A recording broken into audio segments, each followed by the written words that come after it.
पर भारतीय जनता पार्टी के कार्यकर्ताओं द्वारा पूरे समाज के हर वर्ग के हर संस्था के लोगों ने जो भगवान राम अयोध्या में उनकी स्थान लेने के लिए भगवान राम वहाँ अयोध्या में उनका प्रस्थान हुआ है, उसी के उपलक्ष्य में जौनपुर ज़िले में पूरे धूमधाम के साथ सजावट की गई और हर पूरी व्यवस्था दी गई।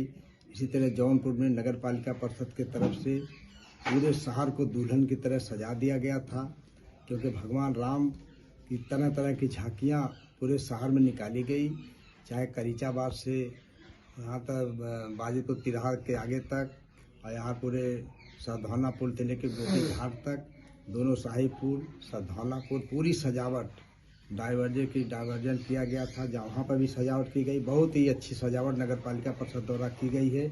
इसके लिए मैं नगर पालिका परिषद के सभी कर्मचारियों को, सभी सफाई जो कर्मी थे, सबको बहुत बहुत धन्यवाद देता हूँ कि इसी तरह से पूरे शहर को स्वच्छ और सुंदर बनाएं।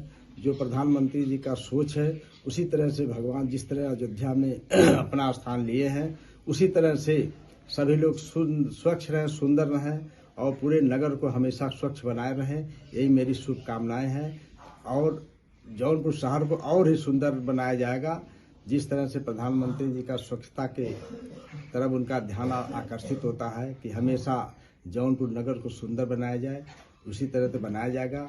जिस तरह से घाटों की साफ सफाई अपने उत्तर प्रदेश के लोकप्रिय यशस्वी मुख्यमंत्री जी ने जो अपने जौनपुर शहर के विधायक, उत्तर प्रदेश सरकार में मंत्री माननीय गिरीश चंद्र यादव जी के अथक प्रयास से पूरे घाटों का निर्माण कराया जा रहा है। बहुत ही अच्छी चीज़ है कि एक जौनपुर में एक चीज़ दिखाई दे रही है, इससे भी जौनपुर का इसका भी नाम हो रहा है घाट बनने से। मैं माननीय मंत्री जी को बहुत बहुत धन्यवाद देता हूँ कि बनारस जैसा माहौल देखने को मिल रहा है। जिस तरह से गंगा आरती हुई वहाँ पे लग नहीं रहा है कि हम जौनपुर में हैं, और जितने भी श्रद्धालु आ रहे हैं लगातार जौनपुर की घाटों की तारीफ कर रहे हैं, उसको लेकर क्या कहेंगे? जो इसी तरह से जिस तरह बनारस में घाट बना है, उसी तरह जौनपुर का घाट भी माननीय मंत्री जी द्वारा बनाई जा रही है और सुंदर घाट। जैसे यहाँ पे सधौना पुल से लेकर के जो वहाँ सिपांग वाला पुल बन रहा है, वहाँ पर भी इसी तरह दोनों तरफ भी घाट बनने की तैयारी हो रही है। माननीय मंत्री जी ने पूरी प्रयास करके पूरे घाट को एक तरफ बना देंगे।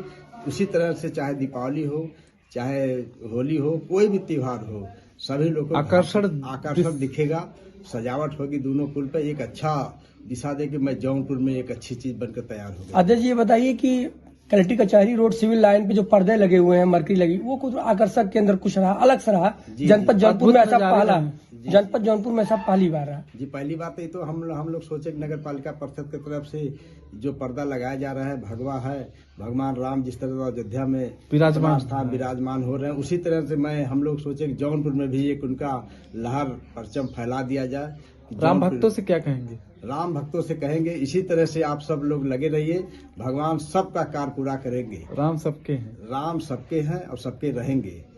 हम नगर पालिका की बात करते हैं, साफ सफाई की बात करते हैं, आप अध्यक्ष हैं, तमाम ऐसे वार्डों की बात करें, तमाम ऐसे लाइट है, सड़कें की बात करें, तो हर जगह ऐसी व्यवस्थाएं हैं जो साफ सुथरी हो रहे। नगर पालिका की छवि कैसी रहनी चाहिए? नहीं, नगर पालिका की छवि ठीक है। नगर पालिका के हमारे सफाई कर्मी लगे हुए हैं, जहाँ पर अगर थोड़ा बहुत मॉनिटरिंग खुद कर रहे हैं। मॉनिटरिंग हम लोग खुद करते रहते हैं। सुपरवाइजर हो चाहे इंस्पेक्टर हो, सबको हम लोग पूरा प्रयास करके साफ सफाई व्यवस्था में लगे रहते हैं कि जौनपुर शहर एक अच्छा स्वच्छ है, उसी तरह से हमेशा स्वच्छ बना रहे। और सफाई पर हम लोग विशेष ध्यान दे रहे हैं।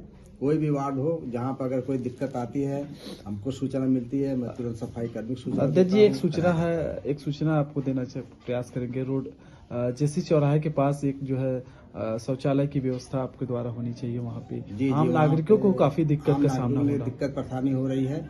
मैं अतिथि अधिकारी महोदय जी को अवगत कराऊंगा कि वहाँ पर निरीक्षण कर करके अपने जेई को वहाँ भेज करके वही जगह छोटा मोटा तलाश ले, वहाँ पे एक अच्छा शौचालय बन जाए, क्योंकि वहाँ महिलाएं हो चाहे पुरुष हो, सबके लिए दिक्कत होती है। इसलिए मैं प्रयास आम जनमानस को दिक्कत होती है। इसलिए मैं प्रयासरत हूँ कि वहाँ पे एक छोटा मोटा शौचालय बन जाए। ज्यादातर महिलाओं की बहुत परेशानी। जी, महिलाओं के लिए ज्यादा दिक्कत होती है।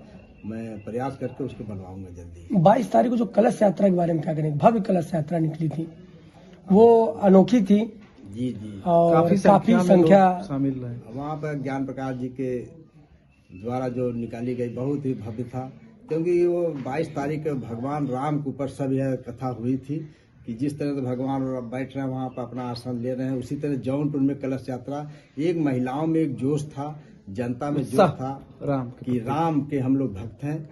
इसी तरह महिलाओं में काफी उत्साह हाँ, देखने को मिला इस फिर बार। उसके बाद अंबुजानंद महाराज ने भी यहाँ सद्भावना से निकाले, आकर्षक। लेके आकर्षक लागे, झांकियां निकाली। बहुत बढ़िया दिव्य स्थान देख रहा है कि एक चीज जौनपुर में एक हिंदुत्व पर्व मनाया जा रहा है कि भगवान जैसे 14 वर्ष वनवास होकर के आए, वहाँ पर आसन गढ़ किए। इसी के उपलक्ष्य में जौनपुर में भी एक अच्छी खासी बहुत अच्छी नजरें आई हैं भक्तों की तरफ से। मैं भक्तों को भी, अपने जौनपुर के जनता को बहुत बहुत धन्यवाद। जी 26 जनवरी की क्या तैयारियां हैं आपके द्वारा? 26 जनवरी की तैयारी उसी के लेकर के इस बार और अच्छी तैयारियां कराई जा रही हैं। पूरी साग सज्जा के साथ नगर पालिका सजाई जा रही है। पूरे शहर को स्वच्छ और सुंदर भी सजाया जाएगा। जिस तरह से 22 तारीख सजा था, उसी तरह से 26 जनवरी को भी बहुत धूमधाम दुल्हन की तरह सजा था नगर पूरे पालिका। शहर को सजाया जाएगा। जनपद जौनपुर को गणतंत्र दिवस की क्या बधाई देंगे, क्या कहना चाहेंगे? जब गणतंत्र दिवस तो बहुत पुराना भाई, गणतंत्र दिवस तो बधाई तो है ही है जनता को, पूरे नगर को। आपकी तरफ किस तरह से संदेश देना के क्या प्रयास संदेश कर रहे हैं? देंगे? मैं जनता को संदेश देता हूं कि अपना जौनपुर स्वच्छ और सुंदर रहे, और जिस तरह से गणतंत्र 26 जनवरी का पर्व मनाया जाता है बहुत ही धूमधाम से मनाया जाएगा, क्योंकि जौनपुर की जनता बहुत भोली भारी जनता है। चाहे कुछ भी हो, जौनपुर की जनता हमेशा हर तरह तैयार रहती है। इसलिए मैं गणतंत्र दिवस के शुभ अवसर पर अपने जौनपुर की जनता को बहुत बहुत धन्यवाद बधाई देता हूँ।